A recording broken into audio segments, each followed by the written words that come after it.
This is a Film Stories original podcast. Love this podcast? Support this show through the Acast supporter feature. It's up to you how much you give, and there's no regular commitment. Just hit the link in the show description to support now. This episode is brought to you by Progressive Insurance.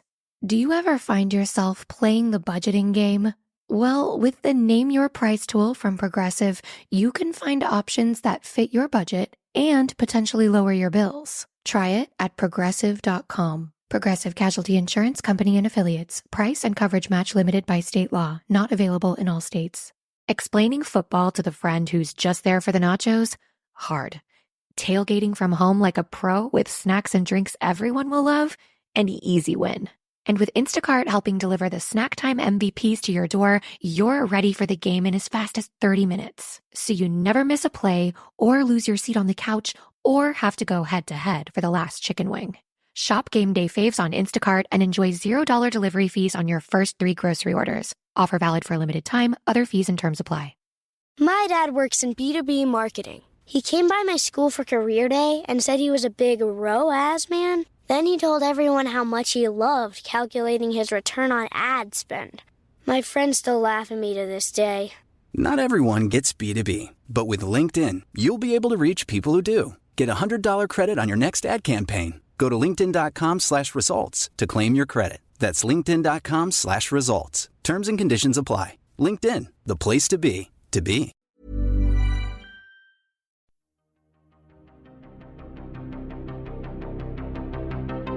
This is Writers on Film, the only podcast dedicated to books on cinema.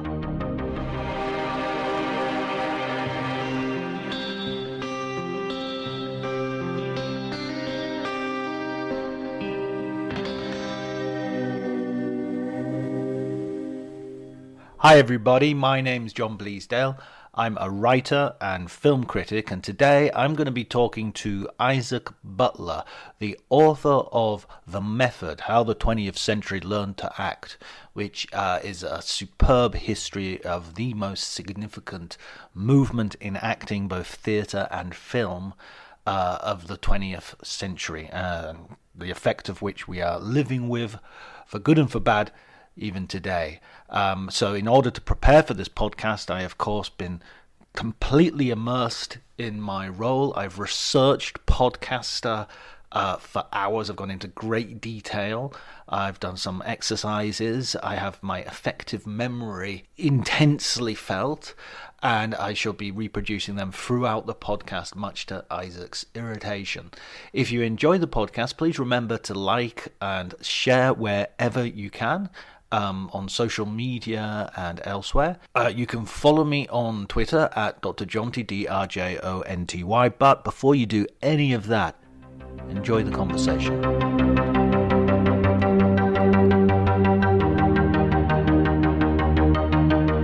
Certain ideas going into it, some of which turned out to be true. But, the key thing, which, not to get ahead of ourselves, but I imagine you're asking about here, has to do with the definition of what the method actually is and how it works and stuff like that. I guess I sort of thought that the various ideas of what it was were sort of more compatible than they turned out to be. That's probably the easiest way to say it. Well, absolutely, because it's the thing that sort of struck me was that I was expecting there to be various strands and various potentially conflicting schools of thought and interpretations. But they're kind of mutually exclusive. There are some real arguments in there which are, that's the absolute wrong thing to do. I mean, they all have their roots in Stanislavski. Yes. They all have their roots in his techniques. They all have their roots in this idea of, the Russian word is perezhevanya, which in English roughly translates to experiencing or re-experiencing. It's like, we want to see the actor kind of going through what the character is going through in a controlled way in real time. So a lot of the end goals are the same, but it is sort of like the various people who teach Stanislavski's techniques in the United States broke off a chunk of his teachings and then ran with them as far as they could possibly go. And so there's a lot of really stark differences there. There are some people who, studied with both Lee Strasberg and Stella Adler, or Lee Strasberg and Stella Adler and Sanford Meisner, or some combination of them, and kind of worked those techniques together and synthesized them into something themselves. But to hear the various teachers talk about it, it was pretty mutual. They thought it was pretty mutually exclusive. And when you start with Stanislavski, even as he goes through his career, I mean, obviously he's developing because he's working it out as he goes along. But some of those changes, again, are really quite major. Yeah. Yes, absolutely. I mean, Stanislavski, so he was open-minded almost to a fault, I think, in some ways. Far more open-minded than I am anyway. And, he was someone who was really interested in experimenting, and he never wanted his ideas or his techniques to become a fixed, codified, dogmatic thing. So in fact, he didn't call it the method, he called it the system. But when he called it the system, it was in quotation marks and all in lowercase, because he wanted to emphasize that it was never fixed. So, he did change his mind a lot or evolve on a bunch of things, but I think it's kind of a mistake personally anyway, to say like, yes, 1937 Stanislavski, that's right, and 1916 is wrong or whatever. I mean, he was constantly evolving and sometimes going back to things he had believed earlier. The only reason why the system stopped developing is because he died. If he had lived to be 150 years old, I'm sure he would have evolved in his thinking of it again and again and again. So, to me, it's less about one is right and one is wrong, as you get all these different angles of attack into the same idea, which is, again, how do we get to the actor being able to experience the character on demand when they have to, which is a challenge for any artist, and in such a way that the audience can perceive what they're doing. I mean, I've heard, again, it's one of those big names you hear all the time, and you think you know what it is. But it was really interesting to read, and you went into it in great depth. I really enjoyed sort of going deeply into it and seeing. But the impression I sort of got was that he was a director who didn't ever want to stop rehearsing. And it was like, if you'd taken the performance out of the equation, he would have been like, oh, brilliant. That's the best. I mean, that's a really great way of putting it. I wish I had had that as a sentence in the book, but I'm glad that you came away with that feeling, because both of his landmark productions in the first season of the Moscow Art Theater, he tries to push off the opening as late as possible. And it's his partner, Vladimir Nemirovich Donchenko, who's like, F you, we got to get this show on the road. We're running out of money. And then once he starts developing the system, which is a few years later in 1906, the Moscow Art Theater is founded in 1898. A few years later, when he's working on the system, his rehearsal processes just get longer and longer and longer. I mean, there's a part where, if you're reading in a book, then they rehearsed it 180 times. And you're like, wait a second, 180 times? That's most of a year at least, and then his production of Hamlet rehearses for 3 whole years before they put it on. I mean, you're absolutely right that he became more and more hesitant to actually put the plays on. And I think some of that I think there's 2 things going on at once that kind of created that dynamic in Stanislavski. One is that he's this relentless experimentalist. And so, he's using his rehearsals to test out his theories. And so he just wants to keep that laboratory going as much as possible and test things out and throw them out. But the problem is he's also a relentless perfectionist, right? And so he doesn't really want anyone to see it, because he keeps going like, oh, it's not ready. It's not as good as it could be. And in a weird way, if he could only have done one or the other with a production, he probably would have been better off. But at every point, he's trying to do both of those things at once. Yeah, it's almost perfect. Then let's change everything, and then let's wait until that's perfect. In fact, Nemirovich writes him a letter at one point where he's like, you have to stop throwing all your blocking out in the middle of rehearsal, because Stanislavski would stage it and then he'd watch a run through. Can we swear on this podcast? Yeah, go ahead. Okay, great. So he would watch, he would stage the whole thing, and then he'd watch a run through and he'd be like, this is horse shit. And then he'd restage the whole thing. And Nemirovich writes him a letter where he's like, your actors and assistants, this is making them nervous. Like, they don't know what to do because they never know when you're going to settle on something. And so you're absolutely right. You know, he just couldn't stop himself. And yet he produced sort of some great successes. I mean, one of the biggest successes, I think, sort of like you could say, to his contribution to the culture alongside the method, is kind of understanding Chekhov and directing Chekhov so that Chekhov, you know, suddenly became famous as a dramatist, whereas he'd already been introduced to the theater and he'd sort of flopped. Not only flopped, I mean, he was responsible for the you know, Tommy Wiseau's The Room of Russian theater. You know, I mean, it was one of those, like, you had to be there at this all-time disaster. And the craziest thing is that all-time disaster was The Seagull, one of the greatest plays ever written, right? So, you know, yes, Chekhov is an incredibly highly regarded writer of fiction at that time, but he's considered not a good playwright. And it's really that almost no one understands what he's trying to do with these scripts. So, and it's also that Russian theatrical practice at the time, so how the plays are produced and put on, is diametrically opposed to what he needs for his work. So, you know, before the Moscow Art Theater came around, the longest a play was rehearsed in Russia usually was 9 times. The actors would rehearse the plays and figure out their interpretations of their roles on their own. You know, they would come in with an idea of what the part was, and then a stage manager would kind of stage it. There weren't really directors, and then they perform it in front of like a stock set. So you would literally have a set in storage that's like a summer manor, and you would pull it out, you know, the Emperor's Palace, and you pull it out. And so if you've ever read Chekhov, you just know that's not going to work for his play. So the original production of The Seagull was such a flop that by the end of it, the audience was like booing and shouting at the stage, and Chekhov ran out into the cold St. Petersburg night and spent the night wandering the streets. And you know, he already had tuberculosis, and it negatively affected his health and probably shortened his lifespan, and on and on and on. But Nemirovich Danchenko was good friends with Chekhov. I mean, he really loved him, and he felt like he got the play and that no one else did. And so he sort of browbeat Chekhov into letting them do it, because for obvious reasons, Chekhov didn't want them to do it.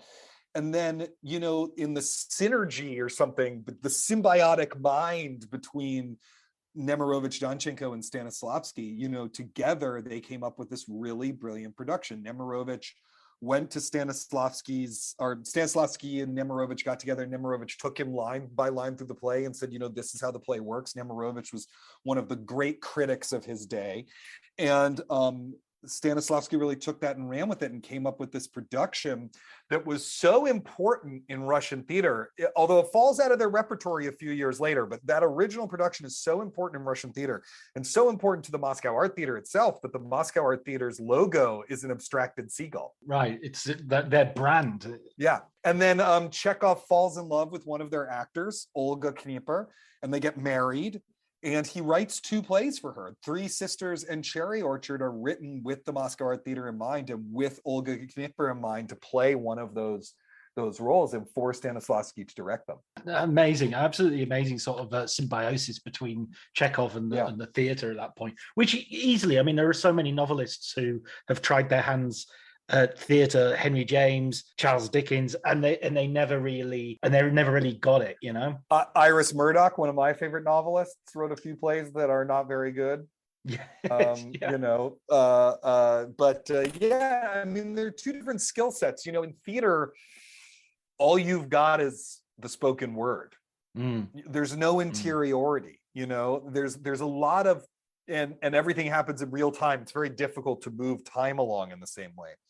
And so it's tough for novelists who have so many other tools at their disposal to figure out what to do with such a reduced toolkit. And lots of writers will tell you that playwriting is the hardest kind of writing because of that. And certainly I think there's a number of novelists who found that really challenging. And so then we get the Moscow Art Theatre coming to America and sort of, inject. And one thing I've always wondered about this idea that, you go and see a play in Russian and as a non-Russian speaker, and you can sit there and appreciate the acting. And you say they were buying little translations and reading them before the performance. Yeah. So, I mean, it's a little bit like going to see opera with no super titles. I mean, that's actually, like if you went to go see the opera and you were at a place that didn't have super titles or pre-super titles, you would read a summary of the show in the program, and then you just kind of watch it and try to understand what was going on. You might read the libretto beforehand. It's kind of similar to that. They did publish the scripts in English some of them had already been published. Like, you could already go out and buy Uncle Vanya if you wanted to. But, one of their most famous productions was this play called Tsar Fyodor Ivanovich, which I've actually read because that English translation that was published when the Moscow Art Theater came, there's a PDF of a scanned book of it online. So I've actually read the play, So if you really wanted to know what was going on, you had to read the scripts in advance. Does that mean, do you think that the way they appreciated the acting might have changed, though? They may have been more attentive to sort of mannerisms and expressions rather than, just following the plot or listening to them. Yeah, well, I mean, how are you going to get meaning, I think, is what that question raises for me. How are you going to be able to, if you can't understand word for word going on, understand emotionally what's going on, what the relationships are between the characters? And yes, you would have to pay a lot closer attention to what the actors are doing in order for that to make sense. And, one of the things that people are marveling at that time is how every actor in the ensemble seems equally committed and seems to have as in-depth a characterization, regardless of the size of the part. And that was actually one of Stanislavski's big innovations with the Moscow Art Theater. He's the guy who coined, "There are no small parts, only small actors." That's his aphorism. And, his whole thing was, you could play a spear carrier or you could play Hamlet. But everyone, has to have a really in-depth character.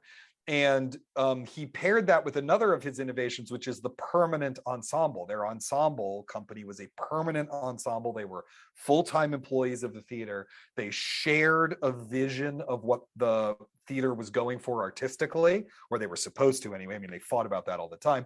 And they trained together. And so there was a real part of what was so groundbreaking about those productions was the unity of effect of them. And that really was what blew people away. The fact that they thought about it just shows how committed they are. I mean, I can't imagine like modern day actors in sort of the movie TV land sort of fighting over what methodology they're using or what vision they have. It seems to be a very sort of Russian turn of the century thing. Well, yeah. Although then when we moved to the group theater in the 1930s here in the United States, which is where the method is really born, I mean, they're fighting with each other constantly. They're screaming at each other. Harold Klerman, who was one of the artistic directors of the group, would throw chairs at people when he disagreed with them. And then they'd laugh it off and get drunk or whatever. I mean, part of it is also, I think it's an era, both in Moscow and in New York, where people are far more comfortable with conflict than they are today.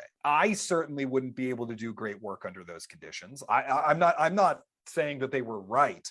I'm just saying that culturally there was a lot more tolerance for conflict, for argument, for rage. I mean, these people fought a lot, and some of them would. It's not that they then always got along at the end of it. I mean, there are arguments from the Moscow Art Theater that people are holding grudges about till the day they die. The same is true in the group. But it is that, they seem to believe that art was worth something, having these heated arguments about, and that it was okay to just scream at someone if you really passionately believed about something. I mean, like, I don't believe that that's not how I'm raising my child. You know, we say don't do that, in fact. But I think it's a really big difference in terms of it's almost like a paradigm shift about how conflict works, you know?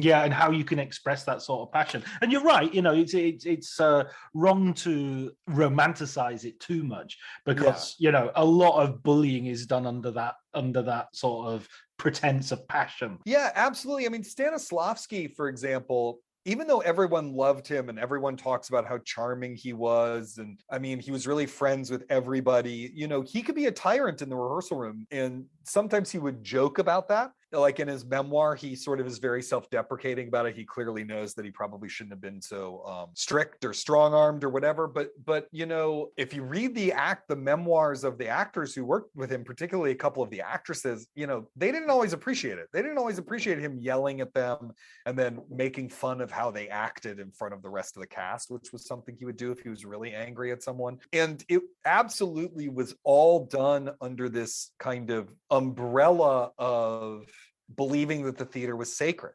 Stanislavski really believed that the theater was sacred, so that if you did anything less than your best, it wasn't just you were having a bad day at work or you weren't being a great employee or whatever. I mean, it was almost sacrilegious to him, and he would treat it like that. And that's a really different way of thinking about art than we do today. And it's hard to kind of wrap your brain around. You can see how that would provide a lot of openings for abuse. I think, again, he was very charming. And so I think that's one reason why people didn't, you know, went along with it. And another is that he was harder on no one more than he was on himself. He's usually acting in these productions as well. And he is absolutely brutal to himself in his own work at the same time. And so I think there was at least some people, you know, a sense of we're all in this together. Look at how he treats himself. You know, we're all trying to do this thing. But it sounds exhausting to me. Yeah, and there's sort of one bit where he doesn't he give up sort of acting anything other than repertory roles because he's just like, I'm not good enough anymore. Yeah, that's in this play called I have a lot of trouble pronouncing it,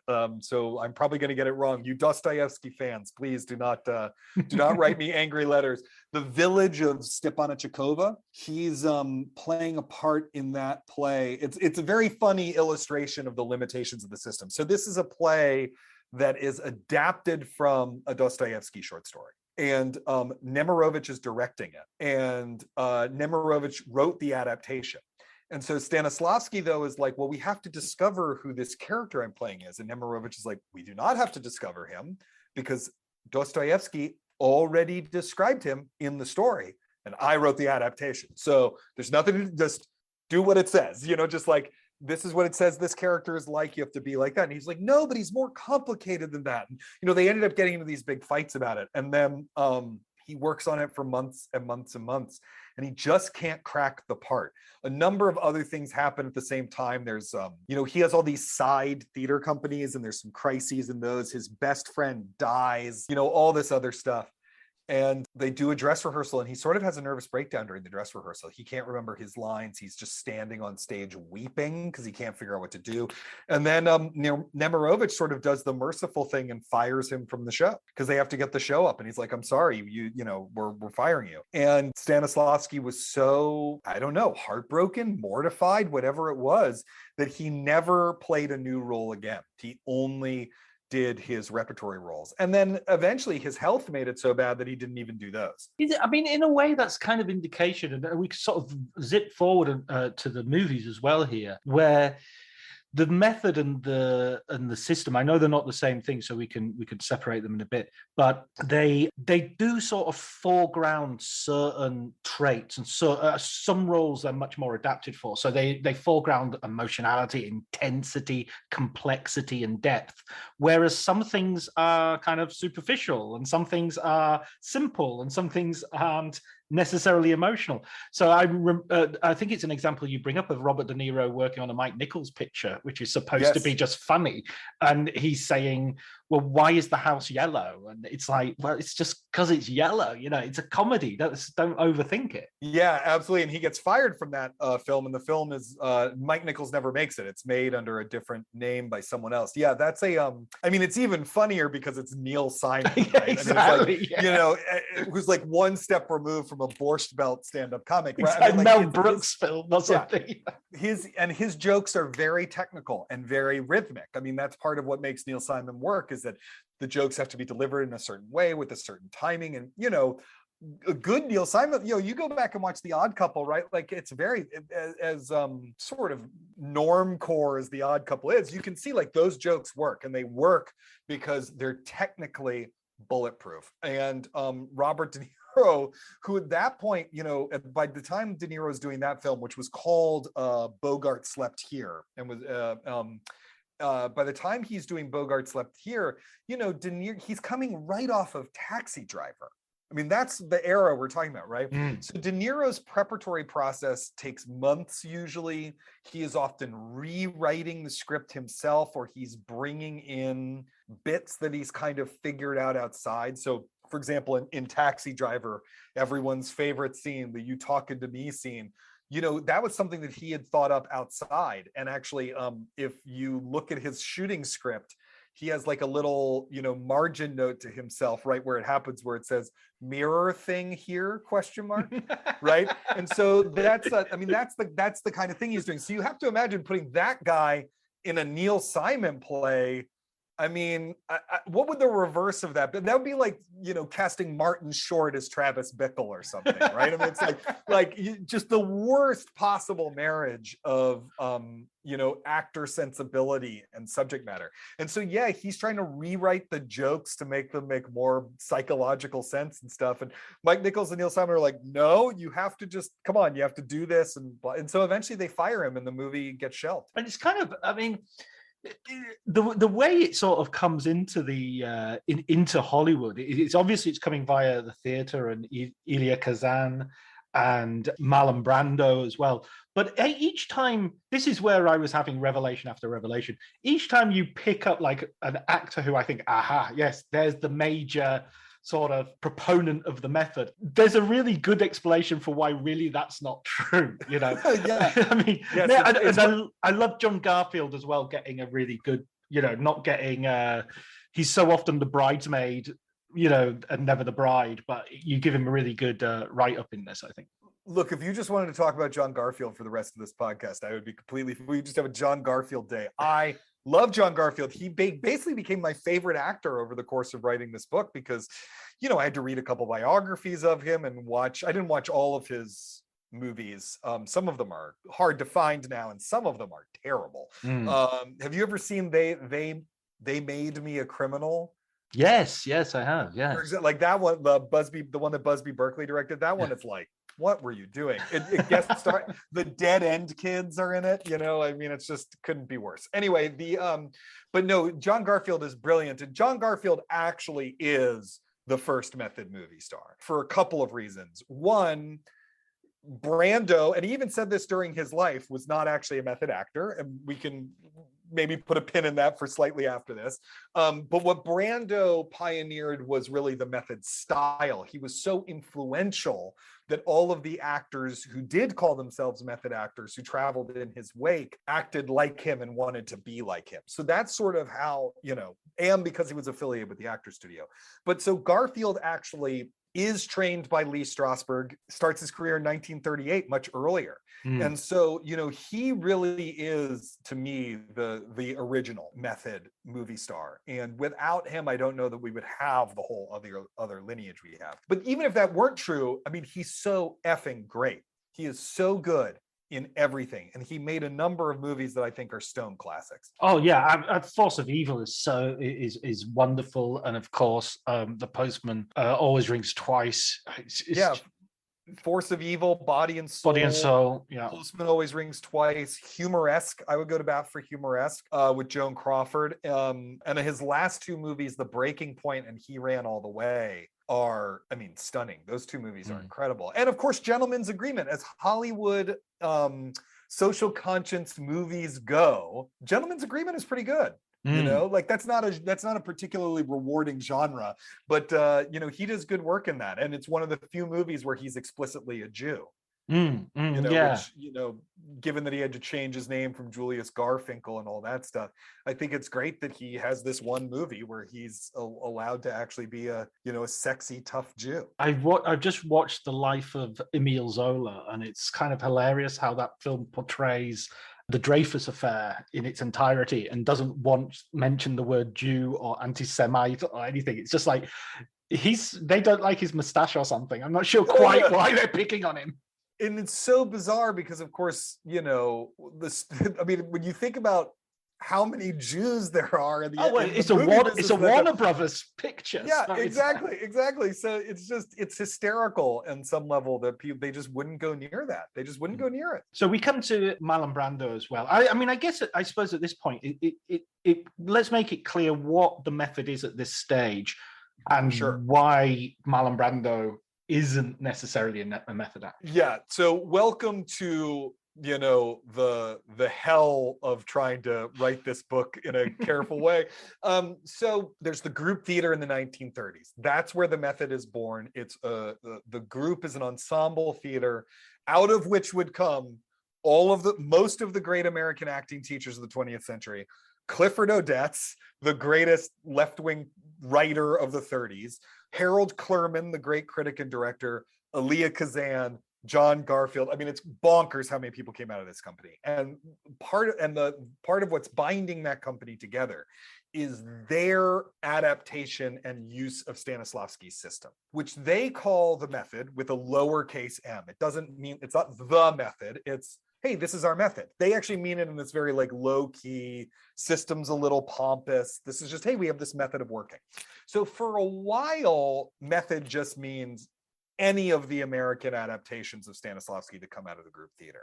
And there's a bunch of schisms within the group theater. So there's a bunch of those different interpretations. The major teachers to come out of the group theater are Lee Strasberg, Stella Adler, and Sanford Meisner. By the early 1950s, the method comes to have a capital letter M and a the, and it really only means what Lee Strasberg is teaching people and his version of Stanislavski's theories. And I'll try to do this as quickly as possible, but the Lee Strasberg version of those theories is deeply rooted in psychology and emotion. And it's sort of like, okay, so the actor is their own material, right? They're both the painter and the paint. So what Strasberg's trying to do is make sure your palette has as many colors on it as possible. So you're digging into yourself, really deep into yourself to create these colors and this idiosyncrasy and this sort of non-cliched, non-standard behavior. And it starts with a series of exercises that begin with learning how to properly relax your body, to how to recall physical sensations in such a way that you almost really feel them, to how to use what's called the effective memory exercise, which is his most famous exercise, that has to do with how to use past memories, often traumatic past memories, in order to sort of dial up the emotions connected to those memories on command and use them as an actor. There's a lot more to it than that, but those are the basics. Stella Adler's process is about scripted, careful textual analysis. Really careful textual analysis, like you go through the text with a fine-tooth comb.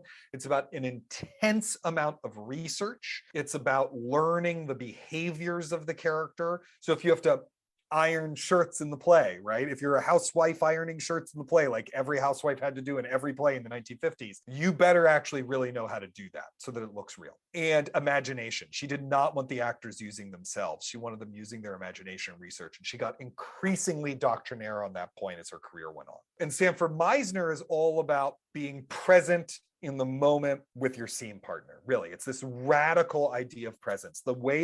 His slogan was live truthfully under imaginary circumstances, is to not worry that much about the circumstances and to just be really present and free in yourself and alive. That's what you have to bring, and trust the rest of the production to do the rest of the production's job. So John Garfield, who came out of the group, worked with Lee Strasberg. Lee Strasberg was the acting guru for the first half of the group's tenure. Eventually, Stella Adler and Lee Strasberg have a huge schism after she meets with Stanislavski in Paris and studies with him. And she comes home to the group and she says, Lee screwed this whole thing up. And Lee Strasberg leaves the group, and a bunch of people come out who follow, sort of, who are more in line with Stella. Marlon Brando studied with Stella Adler, not with Lee Strasberg. And he greatly disliked Lee Strasberg on a personal and professional level. And so when Lee Strasberg took over the Actors Studio, Marlon Brando sort of drifted away from it. But because he had been a member of the Actors Studio when it was founded a couple years earlier in 1948, he's sort of always been associated with the method. It's very weird, but it's true. You know, he was he just wasn't, that wasn't his thing. And so when one of the reasons that I think that somebody says in the book that you quote is that, like, Marlon Brando would just have been brilliant anyway. You know, he's sort of got, he's one of these unique people. It's almost like Martin Balsam says that Marlon was Marlon, right? It's like he was an absolute, whatever technique he was going to be given, he was going to be a genius. Someone once, it's not in the book because I couldn't find an attribution that I trusted. Maybe it was, but I think it's usually attributed to Shelley Winters, I think, that taking Brando to acting class was like taking a tiger to jungle class. Absolutely. I mean, you could have dropped him on the stage in the Victorian period or the Renaissance period, and I think he would have worked it out, you know. Yeah, I mean, what Stella gave him that I think was really important was she believed in his intellect, which a lot of people had not done up till then because he was dyslexic and mumble-mouthed and could get shy interpersonally. And so, you know, she really educated him. She believed that actors had to be really well educated. I mean, on an autodidact level, you know, you had to do deep research. And so she really brought those kinds of ideas, that you could use your imagination and that you could respect your intellect and you could, you know, find your way into a role that way. They sort of adopted him. Stella Adler and Harold Clurman, who was at that point her husband, kind of adopted him. He dated their daughter. He would come to dinner at their house all the time. They would give him books to read. I mean, he was for a while a surrogate son almost. Yeah, there's a brilliant line about, you know, we loaned a lot of people books, but he read them all. Yeah, you know, exactly. He just goes through them. So a voracious appetite. Yeah, absolutely. I mean, Marlon Brando had a lot of different voracious appetites, right? For food, for sex, for, you know, for learning, though. I mean, I really think that's true. And yet there's a sort of like, there's always a sense with Brando of him sort of never quite, it's almost ridiculous to say he never reached his potential when he did so much great work. But there's always that sense, especially in the latter part of his career, that certainly the material deserted him. Yeah, I mean, there's a couple things I think that happened there. These are my own theories anyway, right? So please disagree with me, I guess is what I'm saying. I mean, part of it is I think he was so gifted that he actually had to kind of work to take it seriously enough. I don't know, like, you know, I see this sometimes with students of mine who are super gifted. Like, it just comes to them so easily. And then when they hit rough patches, they sort of don't know what to do, you know? I think that's part of it. Also, he just felt really conflicted about acting his whole life. He wanted originally to be a jazz drummer. He kept thinking about quitting the business to become a civil rights activist and other things like that. You know, he was really conflicted about it. He really hated Hollywood. And after the disaster of One-Eyed Jacks, after One-Eyed Jacks is taken away from him and edited without his permission, you know, all that stuff that happened with One-Eyed Jacks, his directorial debut, I think that he really took a kind of fuck you attitude towards Hollywood. And so he would just take these jobs for the money and he would kind of do whatever he wanted as in the part. I mean, there's some good performances in there, but he would sort of do whatever he wanted. I mean, one of the reasons I think why he wins the Oscar for Godfather is people are just like, thank God he's delivering a good, like, he seems to be giving a shit again. Although you talk to people who were on the set of that movie and I don't know how much of a shit he actually gave. But, you know, I mean, and it's also true that he had this just persistent mischievous streak. He did not want to be told what to do. And if anytime he got too comfortable, he'd kind of do some crazy trickster thing. And sometimes that works. It took a lifetime to find the person you want to marry. Finding the perfect engagement ring is a lot easier. At BlueNile.com, you can find or design the ring you've always dreamed of with help from Blue Nile's jewelry experts who are on hand 24/7 to answer questions. And the ease and convenience of shopping online. For a limited time, get $50 off your purchase of $500 or more with code LISTEN at BlueNile.com. That's $50 off with code LISTEN at BlueNile.com. My dad works in B2B marketing. He came by my school for career day and said he was a big ROAS man. Then he told everyone how much he loved calculating his return on ad spend. My friends still laugh at me to this day. Not everyone gets B2B, but with LinkedIn, you'll be able to reach people who do. Get a $100 credit on your next ad campaign. Go to linkedin.com/results to claim your credit. That's linkedin.com/results. Terms and conditions apply. LinkedIn, the place to be, to be. Like, have you ever seen the Missouri Breaks, the Arthur Penn movie? Yeah. You know, a lot of people hate that movie. I actually love that movie. But Marlon Brando is doing some weird stuff in that movie. And it seems like he's doing whatever he wants, but it sort of works because his character is this kind of malevolent trickster. So the character is Irish, and Marlon's doing this kind of very thick Irish brogue, but then the character decides to go undercover as an American. And so Marlon is doing an Irishman pretending to be American accent that sort of is convincingly that, you know? And then he's constantly getting up in weird disguises. He dresses up in drag at one point. I mean, it's a very odd performance in film, but there's something really interesting about that. In some ways, I think it's harder for him when he's trying to play more normal people. It reminded me a little bit. I was talking to Patrick McGilligan about Jack Nicholson, and he was saying how Jack Nicholson always plays the loser. He couldn't play Dirty Harry because Dirty Harry wins. You know, right? He'd have to not shoot the killer at the end. Yeah. And I mean, you know, Jack Nicholson is a great example of, I mean, until Batman and the blockbuster era come around and sort of he just is cashing in on being Jack all the time, a truly brilliant method actor. I mean, if you want to see what method acting can do, watch 5 Easy Pieces, you know, and try to imagine anyone else doing what Jack does in that role. The mysteriousness of that character, his complexity and depth, but how you're never given access to it. That amazing scene at the end with his father, who's actually played by Bill Chally, who is a member of the group. So, you know, that's sort of like the legacy coming around full circle. I mean, it's truly incredible. Or when he plays Eugene O'Neill in Reds, which I think is one of the great film performances, you know, of all time. There's an incredible depth and complexity that Nicholson is capable of that, you know, for most of the second half of his career, he's not really tapping into. Although there's that late career movie that Sean Penn directed, The Pledge, that he's kind of astounding in, I think. I don't know whether that's a good movie or not because I found it so upsetting I've never watched it again since the first time I saw it. But he's really astounding in it.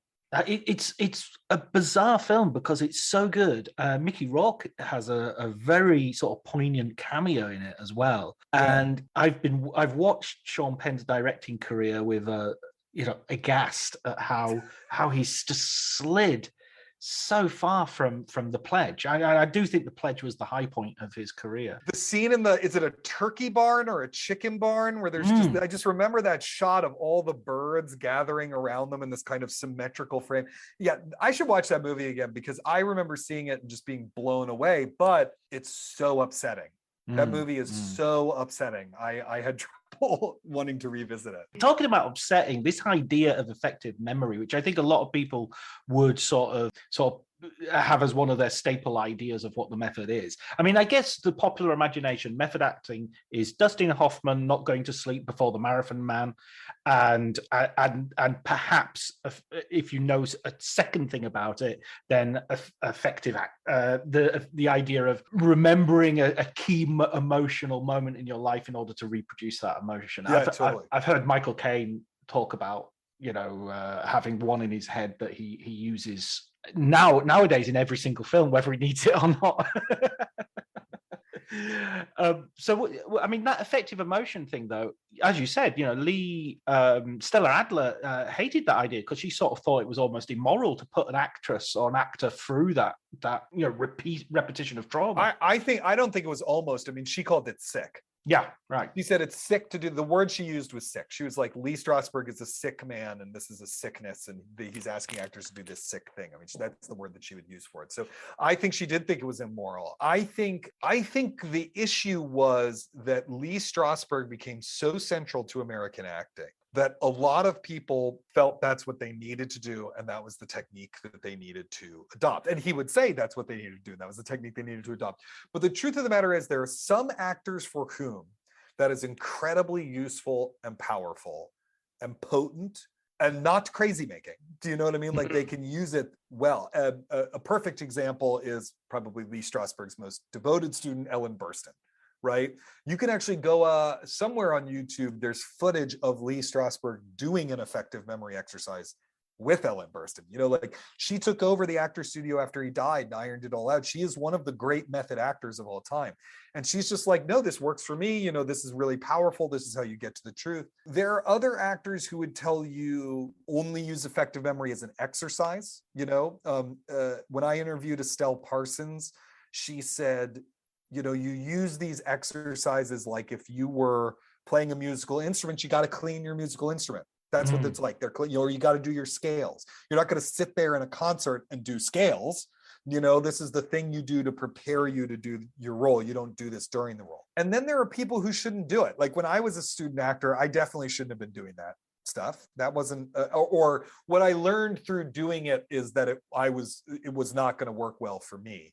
Stella Adler, I think, as a very accomplished actor who had been working on stage since she was 5, was correct in thinking that she personally did not need to do that stuff. She could summon emotion at the drop of a hat. She just knew how to do it. So I really think the problem is less that the technique exists, but that it became a dogma. I think that, you know, it's great to have a technique there that you can try, and if you don't like it, be like, well, I've got to find some other route to this. But when it became like, no, you have to do this, that's when I think we got into a lot of trouble. Because it's got such a personal cost to it for many people. And I mean, yeah, I would sort of also feel, I mean, I was thinking about when I saw Michael Caine do that. I think it might have been Inside the Actors Studio, the interview TV program.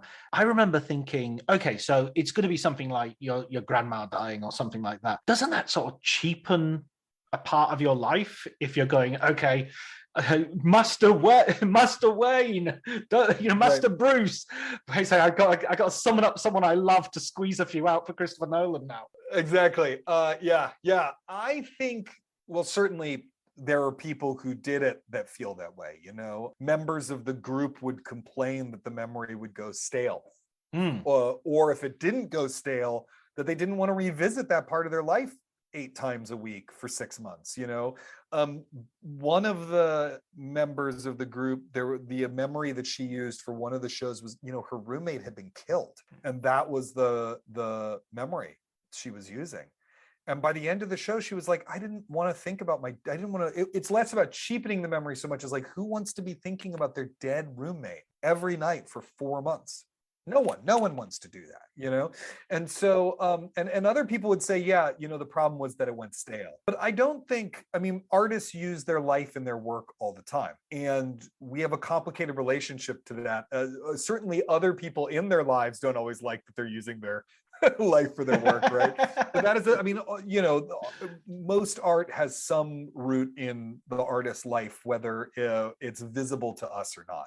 Like, did you see Tick, Tick, Boom? Did you see that? Yeah. Okay.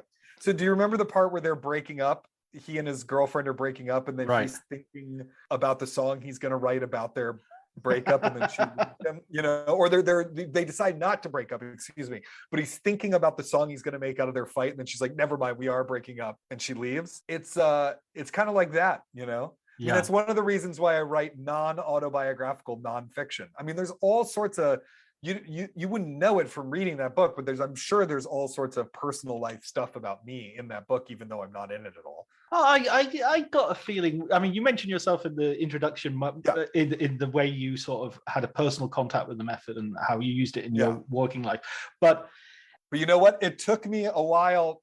I really resisted doing that in that intro. The intro was actually the last part of the book that I wrote. I think part of the reason why it was the last part of the book that I wrote is that I really just didn't want to talk about that shit from my personal life. I just really, I mean, it's a great, you know, that those incidences of being in acting class and being in shows. And I'm not an actor anymore, for people who don't know this. I'm I'm a writer and director now, but those experiences actually I think were really important to frame the book. But I didn't want to give them to you. I didn't want to use them, but they turned out being, I think really necessary for giving readers an entry point into the material.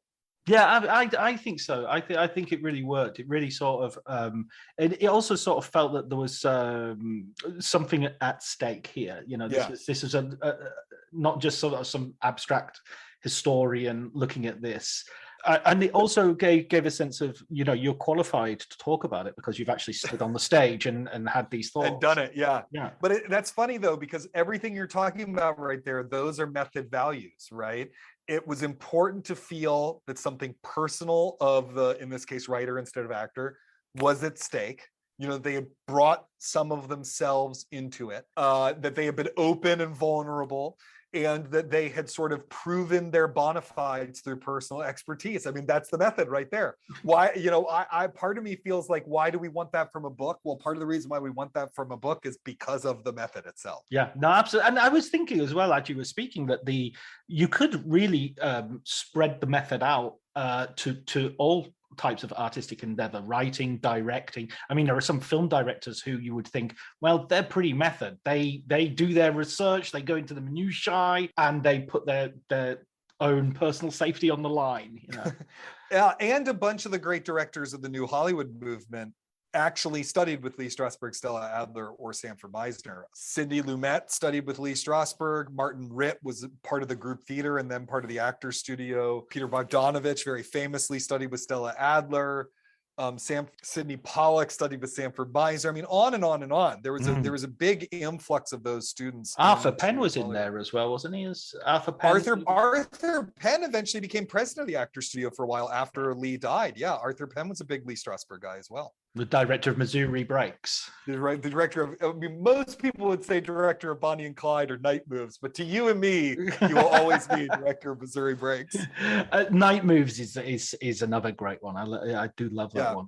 I mean, the Gene Hackman Arthur Penn partnership produced such great work. But to answer your earlier point, there was part of me that wanted to be like, and look, the method is here and the method is there and there's the method in here. But the book's already 400 pages long. My mom said that if it was longer than 400 pages, she wouldn't read it. And so, I just couldn't include anything more. I mean, really, it's like, that there was a temptation to really make it huge and to go into sort of every way that it connects to culture. But eventually I made the decision of like, someone who reads this book is going to know something about 20th century culture. And they're going to have their own epiphanies reading it of like, oh, it's like this, or it's like that, or whatever. And that's actually going to be part of the fun for the reader of reading the book is not me spelling out every connection, but me gesturing at things and then you having your own ideas off of it. That's what I enjoy the most about reading nonfiction, is that sort of bi-directional process of discovery. And so I wanted to give that to readers. And to bring it up to date, and again, to sort of to bring back Dustin Hoffman and his Marathon Man story, sort of the most sort of recent examples we've had of something that would be considered method popularly. But again, in your book, you kind of say, well, actually, he's not a method actor. Daniel Day-Lewis. Yes. In fact, I have a quote from Daniel Day-Lewis in the book where he says, I am not a method actor. I don't use any fixed method actually, or something like that. And that's from when he's trying to do My Left Foot. So they're like, oh, you're living in a wheelchair for 9 months. Is that because you're method? And he says, no, this is a practical problem as an actor. How do I look convincingly like someone who's wheelchair bound? So by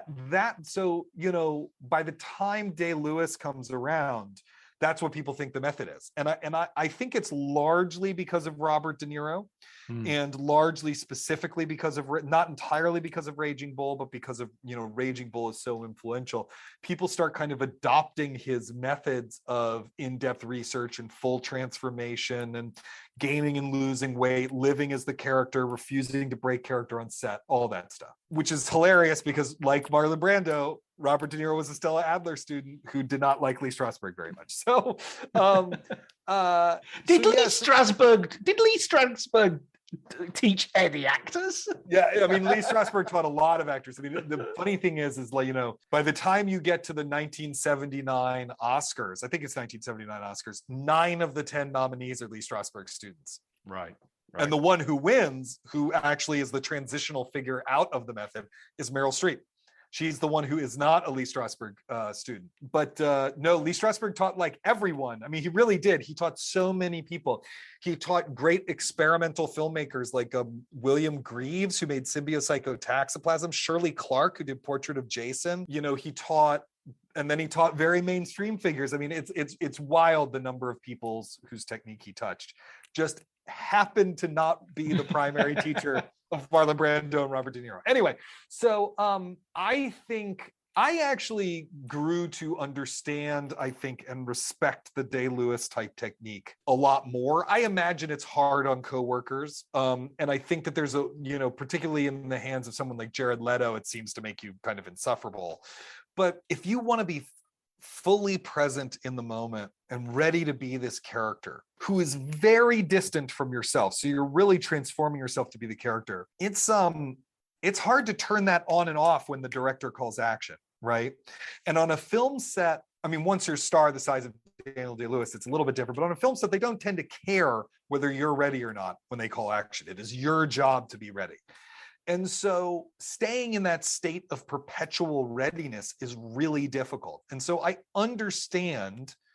And in fact, actors at the Actor Studio, some of Lee Strasberg's folks at the Actor Studio started doing that in the 70s. That's where you get Dustin Hoffman staying up for Marathon Man and all that stuff, because they couldn't turn it on and off in command.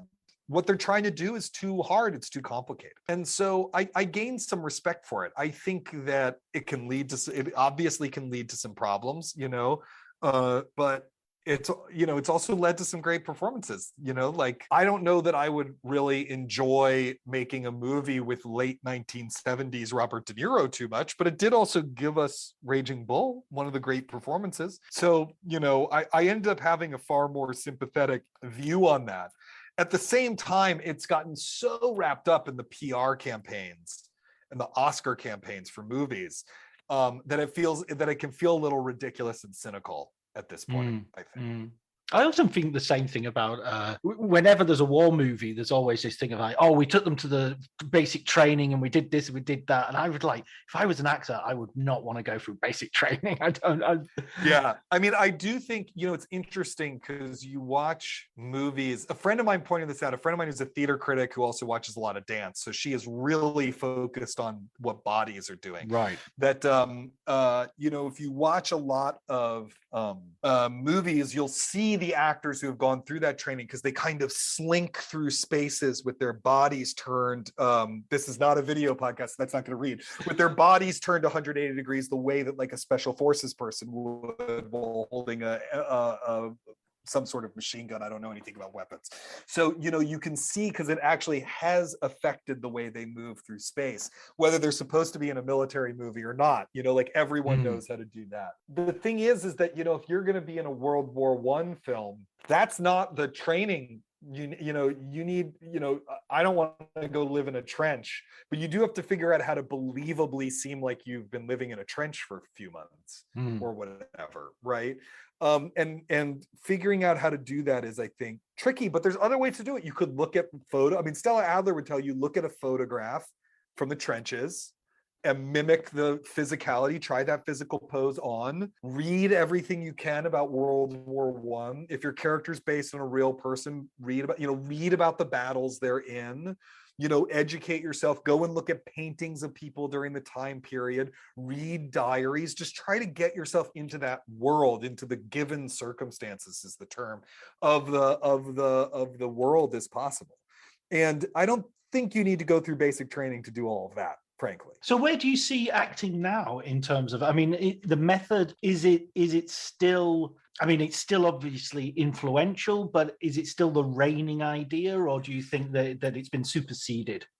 I don't know that we have a reigning idea now. Right. For a bunch of different but it's certainly not the method. If we have one, it's not the method. What happens in the 80s and 90s is all of the original American teachers of Stanislavski technique die, right? At the same time? Yeah, they all. It's in like a bus. It's like the day that music died. It's they were in that plane with Buddy Holly and Richie Valens. Buddy Holly and Richie Valens. Yeah, exactly. No, it's but over the course of those 20 years, they all die. Lee Strasberg was born in 1901.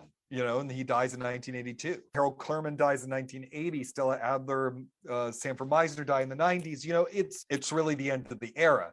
And part of these techniques, the part that's not transferable, is that these were all like kind of charismatic geniuses with idiosyncratic eyes, but and also a very precise vision for BS. And that's not replaceable. You can teach their techniques, and there's many great teachers of their techniques. I'm not putting those people down, but they also aren't the kind of charismatic, like, I'm the founder, I'm the master, I built this thing, I'm a legend, that aura that surrounds them. No one has that. And so also the super blockbuster emerges in the 80s, in international big budget audiences have a big effect on movie making. And so what the industry wants from actors changes a bit. And so you sort of enter this period where there's actually an astounding diversity of technique and approach and result. So, in the 80s, you have the Brat Pack and you have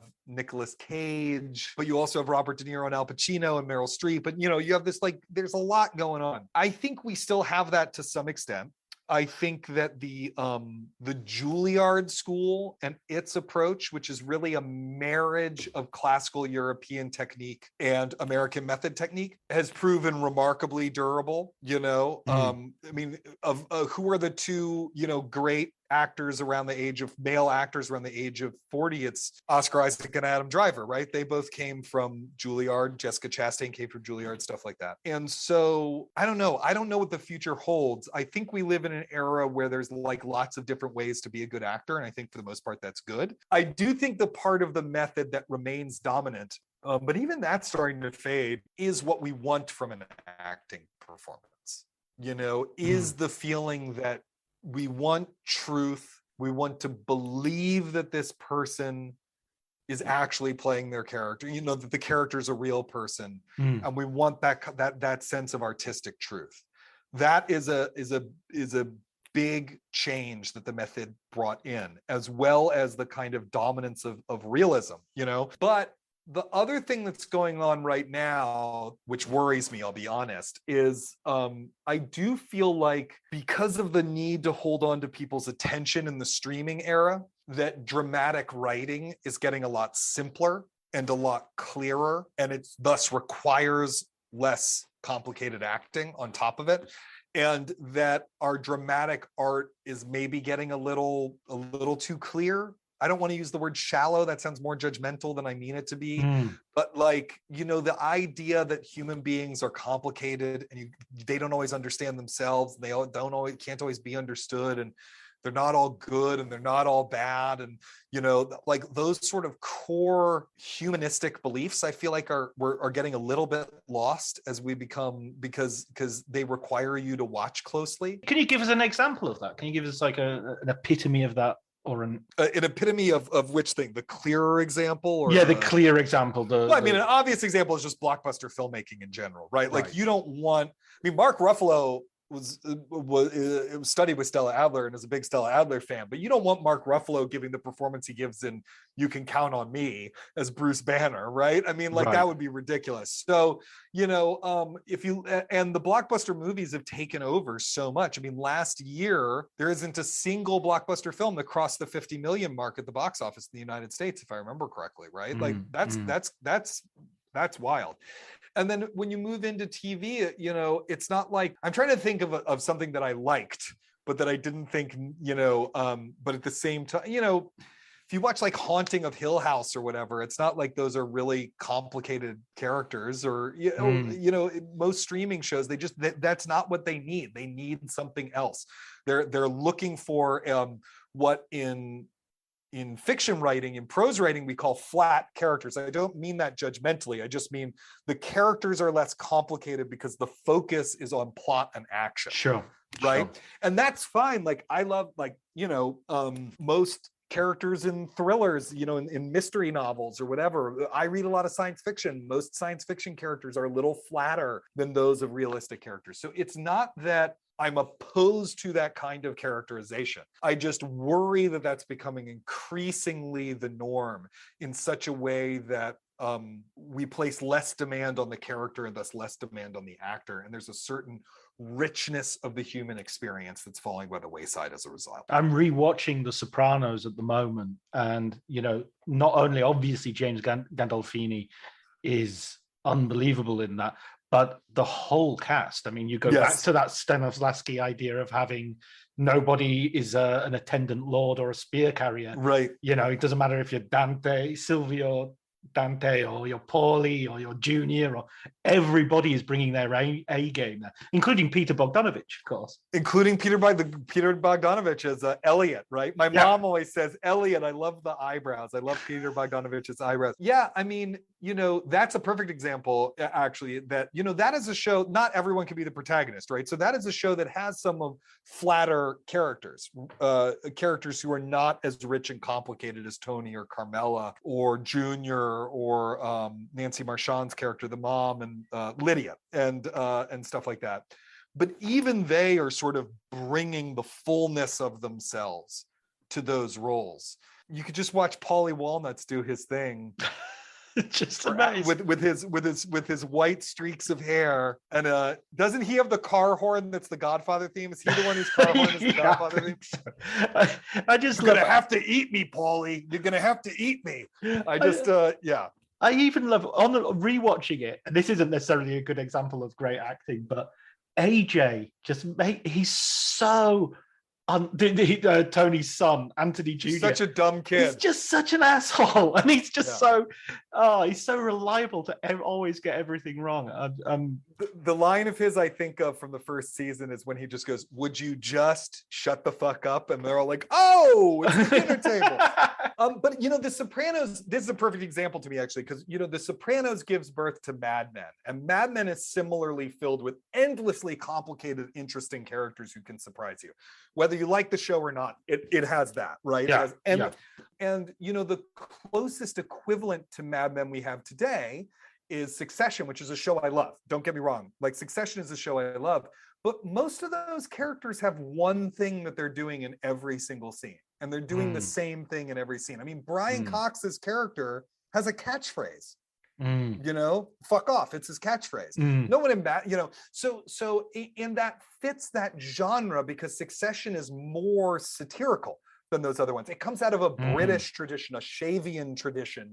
It's not coming out of the American realist tradition, but at the same time, the characters are purposely, I think, a little thinner, a little flatter, I'm doing the same thing in every scene, and then we're reconfiguring it over and over. That's the joke. That's the absolute joke of it, because it tricks everybody into thinking this has got to be deeper. One of these characters has got to have some sort of hidden depth to them. And by the end of the first season, it's like, oh fuck, they're all assholes. Right, exactly. And I want to say this again, I'm not criticizing Succession, but that because it's a show that I think is very successful at what it's doing. But that's an example of this shift that I'm talking about. Right. This shift towards a kind of clarity.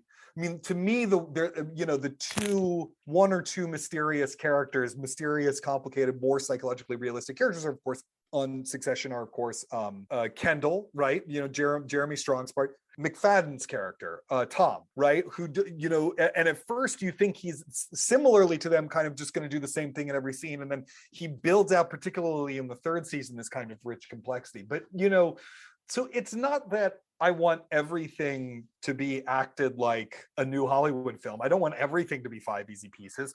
I just hope that as a culture, we're still holding on to that idea of what a human being can be and things like that. And funnily enough, actually, that New Yorker piece about Jeremy Strong seemed to be expressing a kind of real impatience with the method, or with that version of the method. Certainly people in that article do. I mean, I should say I know Michael, who wrote that piece, and he and I had a little phone call while he was writing it, just to, he was like, am I getting this terminology right? And so I did have a little bit of a preview of it.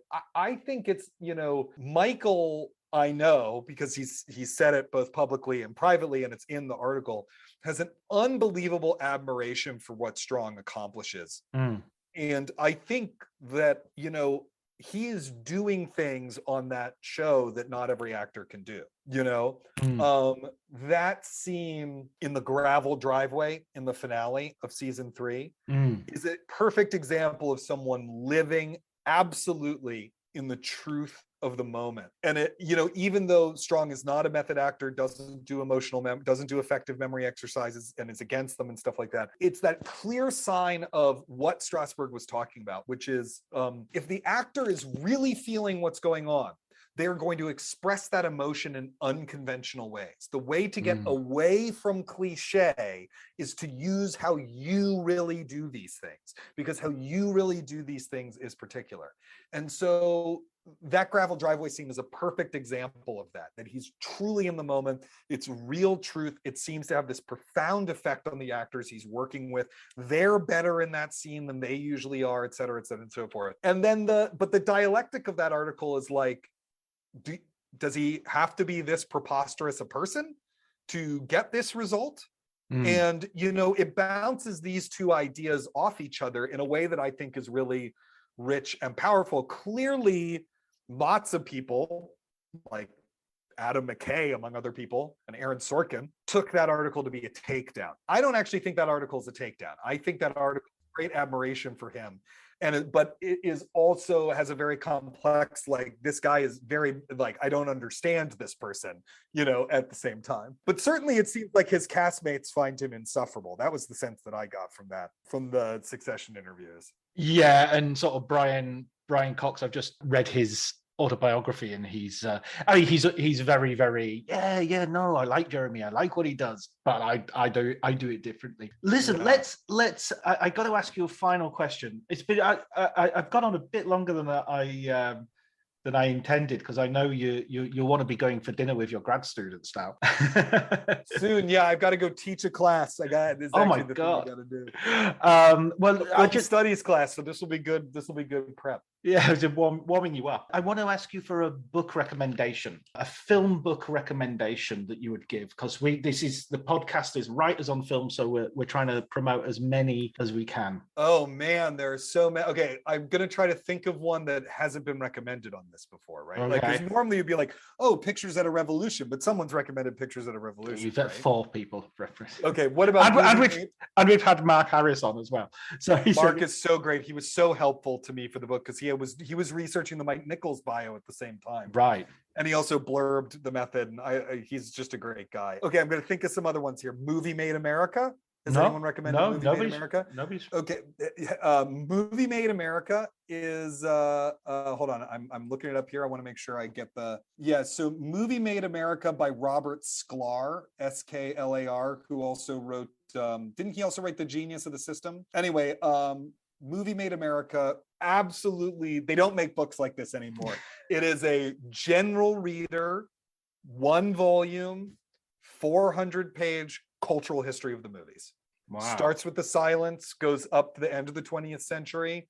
If you just want to get immediately a deeper understanding of the arc of American cinema, you know, in an easy way, by someone who's an absolute authority on all this stuff, but still is able to present it readably, Movie Made America is, I think, is the place to start. Robert Sklar. I mean, there's lots of books you can break off about individual movies or eras, or you know, what's that series where they do the big book that's about all the movies of that decade, and they have an amazing one about the 70s. Oh shoot, maybe it's Cambridge does them. I don't remember, but they have these amazing. There's stuff you can do out there if you want to specialize in. Sure. You know, the studio era or the silent era, whatever. But if you want the whole arc of it in a readable way that will then point you in a bunch of directions if you want to go deeper, you know, that's the great place to start. Movie Made America by Robert Sklar. I'm just going to ask you for a bonus one, John Garfield biography, because you whetted my appetite for some John Garfield. Yes, absolutely. Hold on one sec. Let me find the author. I can never remember the author. The one that I read that I found, you know, very useful and good is by a guy named Robert Knott, Nott, and it is called he ran all the way. The Life of John Garfield. It's really good. It's really good. He really did his work. He really did his research and went deep on it. It's also, unlike most biographies, it's not a doorstop. It's like 300 to 400 pages long. It's very accessible. He really gets the story down. Super. Brilliant. I'm going to put that on my list straight away. Listen, Great. Isaac, thanks so much for taking the time to talk with me. It's been such a pleasure. It's been great fun. Thank you. Thank you.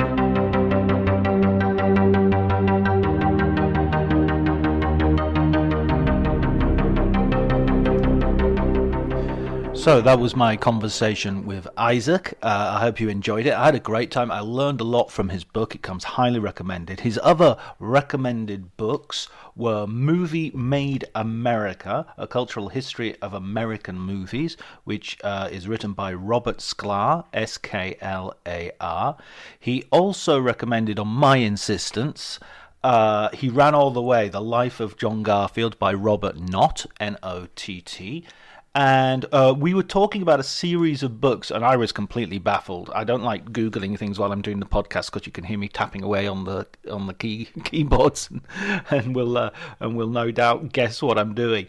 But the movies of the 70s, the series he was talking about, I think, are the Taschen books, and the movies of the 70s is by Jürgen Müller and has a picture of Clockwork Orange on the cover. Thanks very much to Isaac Butler for giving me the time. I also want to thank Elliot Atkins for the music, Ali Harwood for the art, and of course I want to thank all of you for listening and for supporting this podcast. It really means so much to me, and it really keeps me going. So please continue, and I'll see you next week.